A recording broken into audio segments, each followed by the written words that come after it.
Welcome to Newsmax TV. I'm Kathleen Walter. Voters in several states head to the polls for primary races in this important midterm election. Joining us with a look at how those races may play out is Newsmax contributor and political analyst Dick Morris. Hi there, Dick.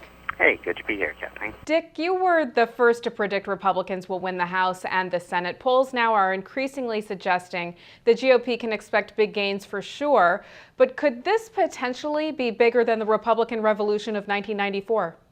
Yes, this could be the biggest change in the House of Representatives, I believe, in American history. I've not really checked back through the 19th century, but certainly through the 20th. There could be as many as 100 seats changing hands. I think my own prediction at the moment is in the range of 60 to 80, but it could be even higher. Every day I see polls of candidates who should be trailing as Republicans running against entrenched Democratic incumbents, and they're either tied or 5 points ahead. I just learned today that Ken Jorsky, the long-term Democratic congressman from Wilkes-Barre-Scranton, is 12 points behind Lou Barletta, his opponent. So in these kinds of races, when you see this kind of result at the local level, it just is really suggesting the most unbelievable of earthquakes approaching. All right, Dick, let's get to the Tuesday primaries. First, in Sarah Palin country, Alaska, she has endorsed Joe Miller, who's trying to unseat Senator Lisa Murkowski in the GOP primary. Who wins this one? Well, the Palin endorsement there could be very, very important, particularly because Palin, defeated Lisa Murkowski's father for governor in a Republican primary.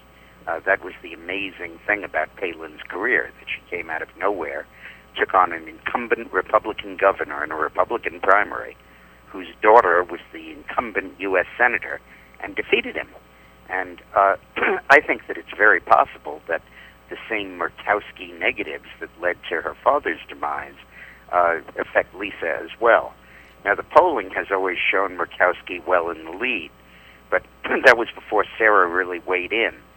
So I think you got to watch that race. It's going to be fascinating. Another race that we're watching very closely is in Florida, where that state's Attorney General Bill McCallum is running against Republican Rick Scott. McCallum recently proposed an immigration bill similar to Arizona's and recently went up in the polls, some polls. How do you see this primary race playing out? Well, I think that McCallum is going to win. I think that the voters of Florida have realized that, you see 100,000 negative commercials saying that my opponent is a crook. Well, now he really is. Rick Scott took the Fifth Amendment dozens of times in depositions, and his company swindled $1.7 billion from the government. He opened his campaign by saying, I take full responsibility for it. But what he didn't tell the voters was that he also took the money, $300 million of golden parachute, and then reinvested the money in TV ads to persuade Florida voters that he was incredibly honest and would be a wonderful governor. So it's one of those things of fool me once, shame on you, fool me twice, shame on me. And I think the voters of Florida have decided that they've had enough of Mr. Scott. In Florida's Senate race, Governor Charlie Crist abandoned the GOP after a challenge from Republican Marco Rubio. Is this move paying off for Crist? Well, at the moment in the Quinnipiac poll, he has a lead over Rubio and either of the Democratic candidates, Green or Meek.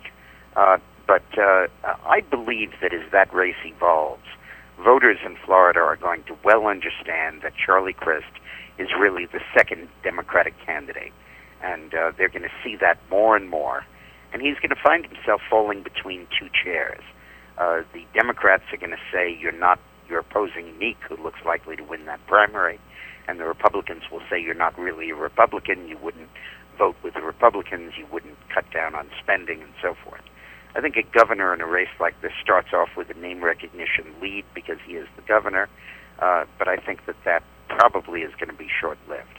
Now, unlike Crist, Senator John McCain moved more to the right in his primary bid. How has this worked out for John McCain? Well, it's worked out very well in the polls. McCain has a significant lead over J.D. Hayworth after a long time of the race being more or less 48 for McCain and 40 for Hayworth. It now is something like 54 for McCain and in the 30s for Hayworth. On the other hand, the anti-incumbent feeling around the country has become huge and really just grown to tremendous proportions. And I think you'll probably see Hayworth closing pretty strongly. It looks like McCain can probably still pull it out, but I would not treat this one as a laugher, as the polls suggest it might be. Okay, Dick, since passing that controversial immigration bill, Arizona Governor Jan Brewer has faced opposition from GOP candidates. Will her stance on immigration help or harm her at the polls? Oh, I think it's going to help her. I think that she's got 70% support for that bill in Arizona, two-thirds support for the bill throughout the United States. And I think it's lifted her administration to a point where she's now known for one thing, and the one thing is something of which voters strongly approve. I think the fascinating thing in Arizona is going to be that you have three very liberal Democratic congressmen, Kirkpatrick, Giffords, and Mitchell, running for re-election. And they are absolutely embarrassed by the Obama immigration position, by Obama's opposition to the Arizona law. And they could well all three be defeated over that.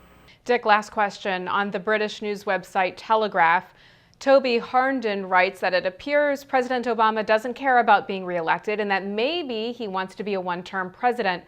Do you think that we'll see President Obama in 2012? Oh, I think he'll certainly run for re-election, and you can't ever count an incumbent president out. Bill Clinton sure proved that in 1996, after he lost Congress in '94. I do think that Harden has a basic point, which is that I think that unlike Clinton, I don't think Obama's top priority is getting reelected. I think his top priority is imposing his economic and social vision on America. And if he does that and then is defeated, but his legacy remains, I think he'll be fairly happy. On the other hand, if he is reelected, but he could only do it by eviscerating and compromising in his agenda, I think he would regard that as a very unsatisfactory outcome. It's our job to defeat him and make sure that we can repeal his agenda and defeat him at the same time. All right, political analyst and Newsmax contributor Dick Morris, thanks so much. Thank you. And thank you for watching Newsmax TV.